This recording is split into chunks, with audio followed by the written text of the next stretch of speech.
बौद्ध धर्म। गौतम बुद्ध का जन्म हुआ था 563 ईसा पूर्व में। बुद्ध के जीवन की वह घटना जिसे महाभिनिष्क्रमण के रूप में जाना जाता है वह है उनका गृह त्याग। गौतम बुद्ध की माँ संबंधित थी कोल्य वंश से। बुद्ध का जन्म हुआ था लुम्बिनी में। गौतम बुद्ध के बचपन का नाम था सिद्धार्थ। गौतम बुद्ध के बचपन का नाम सिद्धार्थ है। बसाढ़ स्तंभाभिलेख, निगाली सागर स्तंभाभिलेख, रामपुरवा स्तंभाभिलेख तथा रुम्मनदेही स्तंभाभिलेख में से वह एक अभिलेख जो इस परंपरा की पुष्टि करता है कि गौतम बुद्ध का जन्म लुम्बिनी में हुआ था वह रुम्मनदेही का स्तंभाभिलेख है। रुम्मनदेही का स्तंभाभिलेख है। अशोक, कनिष्क, हर्ष तथा धर्मपाल में से वह जिसके एक अभिलेख से सूचना मिलती है कि शाक्य मुनि बुद्ध का जन्म लुम्बिनी में हुआ था। मौर्य शासक अशोक। महात्मा बुद्ध का महापरिनिर्वाण हुआ मल्ल गणराज्य की राजधानी कुशीनगर में। महापरिनिर्वाण मंदिर कहाँ पर अवस्थित है? कुशीनगर में। अवंती, गांधार, कौशल एवं मगध राज्यों में से वह जिनका संबंध बुद्ध के जीवन से था, तो कौशल और मगध। गौतम बुद्ध के द्वारा अपने धर्म में दीक्षित किया जाने वाला अंतिम व्यक्ति कौन था? सुभद्र। अंतिम व्यक्ति कौन था? सुभद्र। बुद्ध ने अपने जीवन की अंतिम वर्षा ऋतु कहाँ बिताई थी? वैशाली में। और सर्वाधिक वर्षा ऋतु कहाँ बिताई है? श्रावस्ती में। बौद्ध मत में निर्वाण की अवधारणा की सर्वश्रेष्ठ व्याख्या करता है तृष्णा रूपी अग्नि का समन। आलार कलाम थे बुद्ध के गुरु जो सांख्य दर्शन के आचार्य थे। कौन से दर्शन के? सांख्य दर्शन के। क्या नाम था? आलार कलाम। महात्मा बुद्ध ने अपना पहला उपदेश, जिसे धर्म चक्र प्रवर्तन भी कहते हैं, कहाँ पर दिया था? सारनाथ में। बुद्ध ने सर्वाधिक उपदेश कहाँ दिए? श्रावस्ती में। बुद्ध कौशाम्बी आए थे उदयन के राज्यकाल में।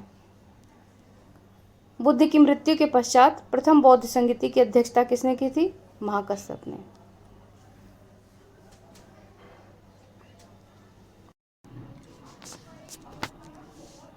कश्मीर में कनिष्क के शासनकाल में जो चतुर्थ बौद्ध संगति आयोजित हुई थी उसकी अध्यक्षता किसने की थी?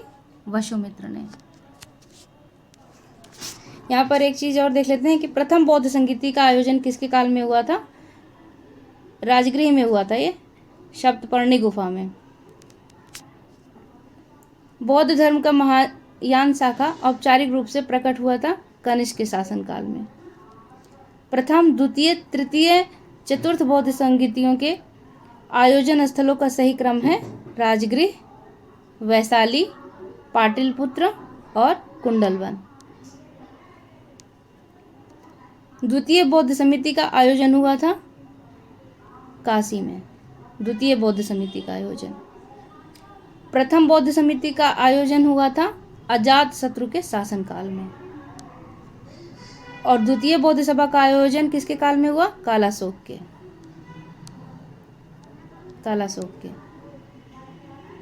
बुद्ध के जीवन की 4 महत्वपूर्ण घटनाएं एवं उनसे संबंधित स्थलों का सुमेलन इस प्रकार है। घटना जैसे जन्म लुम्बिनी में हुआ, ज्ञान प्राप्ति बोध गया, प्रथम प्रवचन सारनाथ, और निधन कहाँ हुआ? कुशीनगर में। निधन कहाँ हुआ है? कुशीनगर। भारतीय कला में बुद्ध के जीवन की वह घटना जिसका चित्रण जो है मृग सहित चक्र द्वारा हुआ है। मृग सहित चक्र है तो वह है प्रथम उपदेश। यहाँ पर सही सुमेलन है, देख लेते हैं। जन्म कमल चिन्ह है, प्रथम प्रवचन का धर्म चक्र प्रवर्तन, महाबोधि बोधि वृक्ष है, त्याग घोड़ा। यह मैच करने को खूब देता है।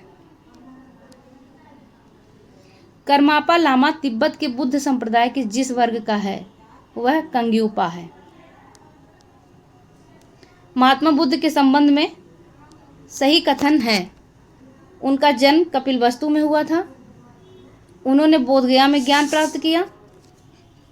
उन्होंने वैदिक धर्म को अस्वीकार किया था और उन्होंने आर्य सत्य का प्रचार किया था।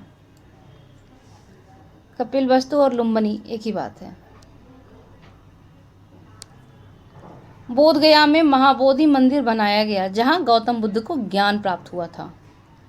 बोधगया में बोधि वृक्ष को नष्ट किसने किया है? शशांक ने। प्रथम बौद्ध पवित्र स्थल जो निरंजना नदी पर स्थित था, बोधगया। बुद्ध के उपदेश संबंधित हैं आचरण की शुद्धता और पवित्रता से। बुद्ध के जीवन काल में संघ का प्रमुख कौन होना चाहता था? उनका चचेरा भाई देवदत्त।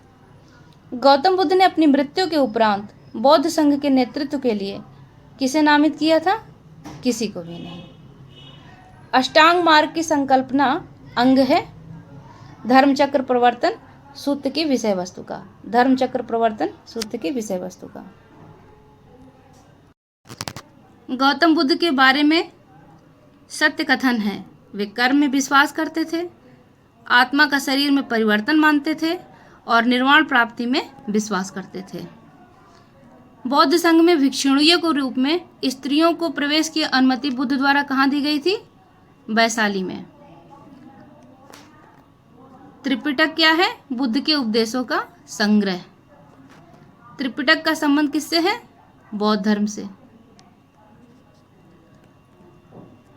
वह बौद्ध ग्रंथ जिसमें संघ जीवन के नियम प्राप्त होते हैं, विनय पिटक। कौन सा है? विनय पिटक। वह बौद्ध साहित्य जिसमें महात्मा बुद्ध के नैतिक सिद्धांत संबंधित प्रवचन संकलित हैं। कैसे सिद्धांत हैं? नैतिक। किसमें है? सुत्त पिटक में। वह बौद्ध साहित्य जिसमें बुद्ध के दार्शनिक सिद्धांत हैं, वह है अभिधम्म पिटक। कौन सा है? अभिधम्म पिटक। अशोक विहार कहाँ पर स्थित था? पाटलिपुत्र में। अशोक विहार कहाँ पर स्थित है? पाटलिपुत्र में। एक को पूछा जाता है।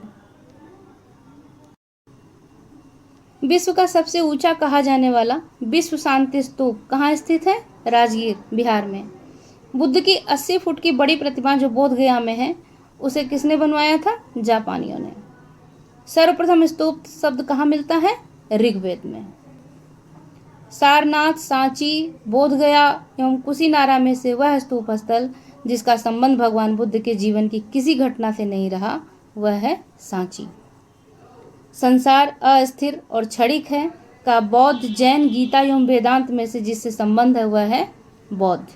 किससे संबंध है? बौद्ध से।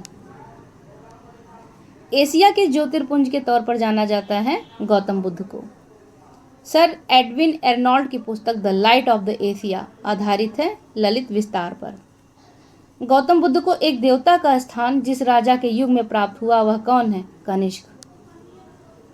भारत के पहले जिन मानव प्रतिमाओं को पूजा गया वह बुद्ध की थी।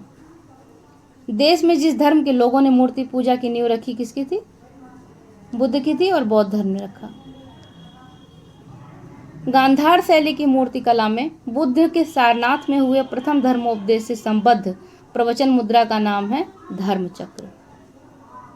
बुद्ध की खड़ी प्रतिमा कहाँ बनाई गई? कुषाण काल में। भगवान बुद्ध की प्रतिमा कभी कभी एक हस्त मुद्रा युक्त दिखाई गई है जिसे भूमि स्पर्श मुद्रा कहा जाता है। यह प्रतीक है मार के प्रलोभनों के बावजूद अपनी शुचिता और शुद्धता का साक्षी होने के लिए बुद्ध का धरती को आह्वान। भूमि स्पर्श मुद्रा की सारनाथ मूर्ति किससे संबंधित है? गुप्त काल से संबंधित है।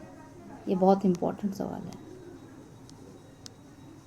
नेक्स्ट, कुशीनगर मल्ल गणराज्य की राजधानी थी। महात्मा बुद्ध का महापरिनिर्वाण कुशीनगर में हुआ। बातें दोनों ठीक हैं, लेकिन आर्य का सही स्पष्टीकरण नहीं करता है। सुमेलित है लोथल प्राचीन गोदी क्षेत्र, सारनाथ बुद्ध का प्रथम धर्मोपदेश, सांची अशोक का सिंह स्तंभ शीर्ष और नालंदा बौद्ध अधिगम का महान पीठ। महायान बौद्ध धर्म में बोधिसत्व अवलोकितेश्वर का अवलोकितेश्वर को जिस नाम से जानते हैं वह पद्मपाणि हैं।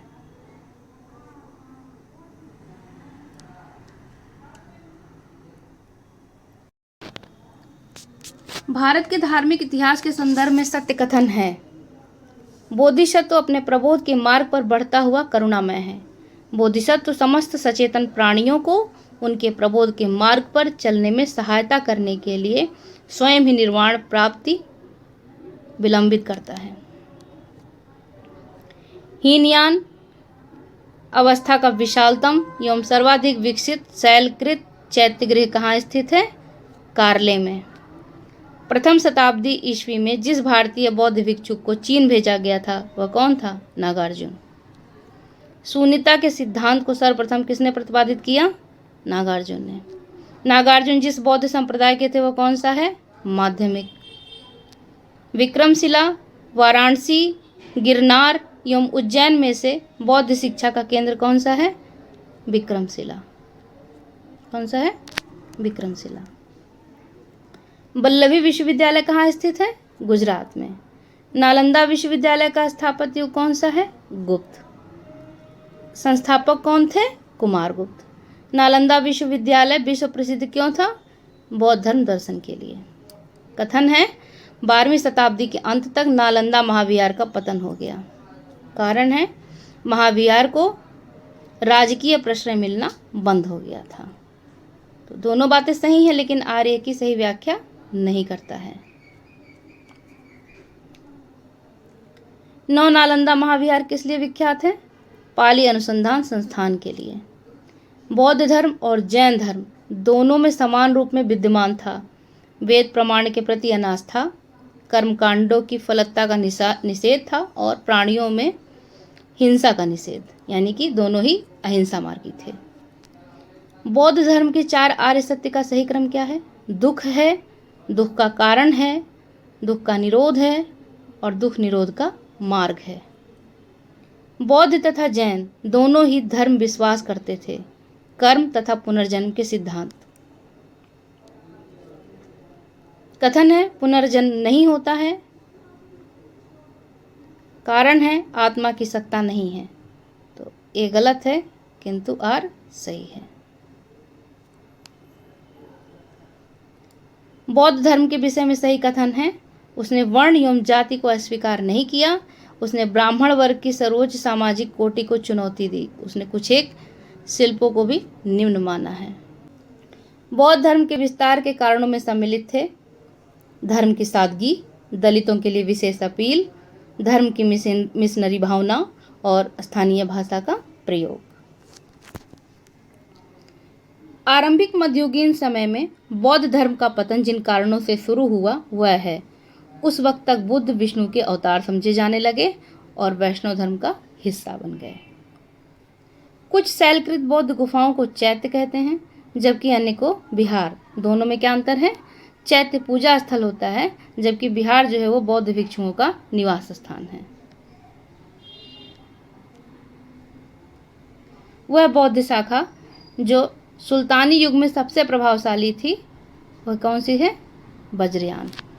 एक बात और कहना चाहेंगे कि इसको आप खाली समय में सुन सकते हैं, उससे रिवीजन जल्दी होगा। परीक्षा के समय में रिवीजन ही सबसे महत्वपूर्ण है।